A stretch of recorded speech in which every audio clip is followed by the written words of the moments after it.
হরে কৃষ্ণ বন্ধুরা, আপনারা কখনো এমন এক ব্রতের কথা শুনেছেন যা কিনা ভয়ঙ্কর পাপকেও নষ্ট করে দিতে পারে, তাও শুধুমাত্র একদিনে?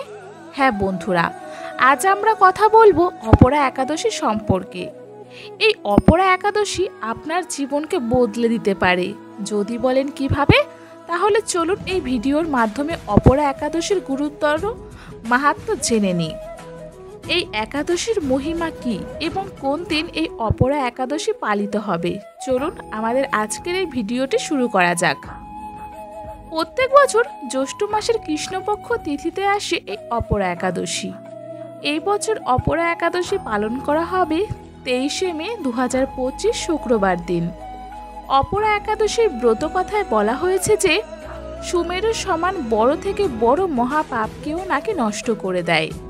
ভগবদ্গীতাতে ভগবান শ্রীকৃষ্ণ অর্জুনকে বলেছেন যে, হে পুত্র, এই পৃথিবীতে সুখ এবং দুঃখ শীত এবং গরমের মতো আসতে থাকে, তাকে যেতেও থাকে।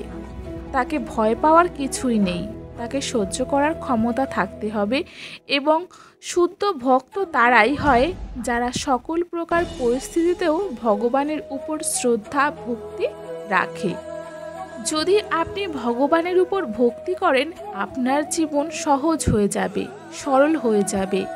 সারা জীবন সুখে থাকবেন, দুঃখে অবসান ঘটবে এমন ভাবনা ভুলে যান। বাস্তবে ভক্তি হলো সাধনা, যা আমাদের সংঘর্ষপূর্ণ জীবনে শক্তি প্রদান করে। আগের জন্মের পাপ কখনো কখনো ভক্তের জীবনে অগ্নি পরীক্ষার মতো আসতে থাকে, কিন্তু সেই সময় ভগবান আমাদের রক্ষা করবার জন্য সদা সর্বদা আমাদের সাথে থাকেন। ভগবান শ্রীকৃষ্ণ ভগবদ্গীতায় এই সংঘর্ষপূর্ণ জীবনকে পার করবার জন্য অনেক সমাধান দিয়েছেন। সেগুলির মধ্যে একটি হলো অপরা একাদশী। 23শে মে 2025 শুক্রবার দিন অপরা একাদশী হলো পাপের সমস্ত অন্ধকারকে প্রেমের জ্বালামুখীতে ভস্ম করে দেওয়ার দিন। ভ্রূণ হত্যা, গোহত্যা, লোভ, লালসা এমন অনেক পাপ আত্মা তার কালো ছায়া দিয়ে তাকে ঢেকে দেয়। সেই সব থেকে মুক্ত পাওয়ার জন্য অপরা একাদশীর ব্রত অবশ্যই করতে হবে। ভগবান শ্রীকৃষ্ণ যুধিষ্ঠির মহারাজকে বলেছেন, হে রাজন, এই একাদশী সম্পর্কে সমস্ত পাপ নাশ করে দেবে, যা পুণ্যফল প্রয়াগ স্নান করার ফলে, কাশীবাস, সূর্যগ্রহণের সময় স্নান করার ফলে যে পুণ্য পাওয়া যায়, এই অপরা একাদশী করলে সেই সমস্তই পুণ্য সহজেই পাওয়া যায়। যেমনটি জঙ্গলে লাগানো আগুন শুকনো গাছগুলিকে পুড়ে ভস্ম করে দেয়, তেমন প্রকার অপরা একাদশী মানুষের সেই সমস্ত পাপকে নষ্ট করে দেয়। একবার এক গৃহস্থবান পুরুষ এক সাধকের কাছে জিজ্ঞাসা করলেন, আমি আমার রোজগারকে কিভাবে ভগবানের সেবায় খরচা করব? তখন সাধকটি উত্তর দিল, তোমার রোজগারকে তুমি 5টি ভাগে ভাগ করো। প্রথমে ভগবানের সেবার দ্বারা, দ্বিতীয়ত বৈষ্ণবগণের সেবার দ্বারা, তৃতীয়ত অতিথিদের সেবার মাধ্যমে, চতুর্থত পরিবারের পালন পোষণের জন্য এবং পঞ্চমত ভবিষ্যতের জন্য। একে আমরা একটি উদাহরণের দ্বারা বুঝতে পারি। যেমন আপনি যদি 1000 টাকা ইনকাম করেন, তাহলে 200 টাকা ভগবান বা মন্দিরের সেবার জন্য দিন, 200 টাকা ভক্তের সেবার জন্য দিন, 200 টাকা অতিথিদের সেবার জন্য, 200 টাকা আপনার পরিবারের লালন পোষণ করার জন্য এবং 200 টাকা আপনার ভবিষ্যতের জন্য সঞ্চয় করে রাখুন। একটি হলো বৈষ্ণব সঞ্চালক। এক ভক্ত বললেন, আমি ভগবত কিনলাম, কিন্তু কোনো পরিবর্তন তো হলো না আমার। তিনি উত্তর পেয়ে গেছিলেন যখন তিনি বিপদের মুখে পড়েছিলেন। তখন তিনি সেই বিপদ থেকে রক্ষা পেয়ে গেলেন। এর থেকে আশ্চর্য আর মহিমা কী বা হতে পারে? ভাগবত হলো দুঃখকে দূর করবার রাস্তা এবং ভগবান শ্রীকৃষ্ণকে শুদ্ধ ভক্তি প্রদান করেন। একটি হলো জাদুর চমৎকার। তো এই অপরা একাদশীতে আমাদের ভগবান শ্রীকৃষ্ণের শরণাগতি হয়ে পূর্ণ শ্রদ্ধা এবং নিষ্ঠার দ্বারা একে পালন করা উচিত।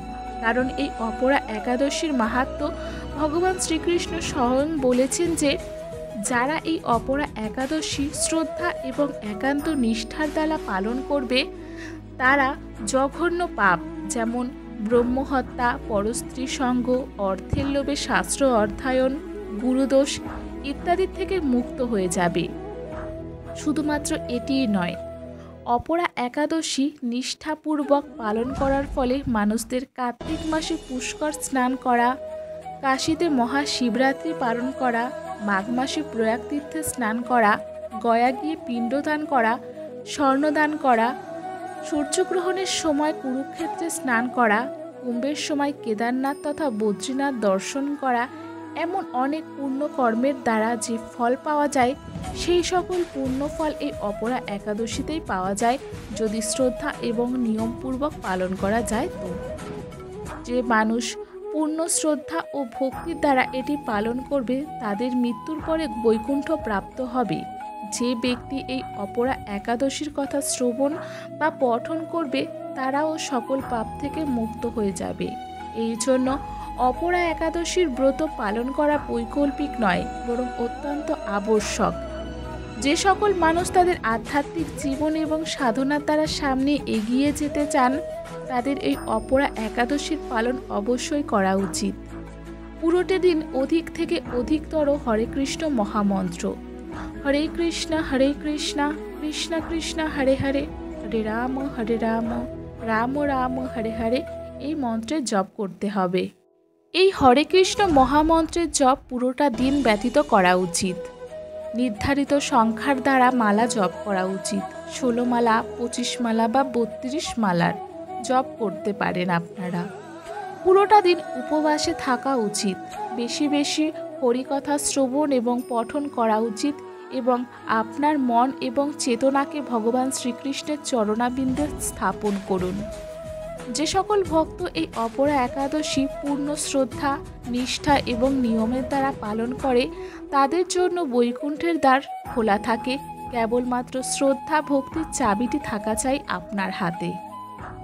এই ছিল অপরা একাদশীর ব্রতকথার বিষয়ে গুরুত্বপূর্ণ তথ্য।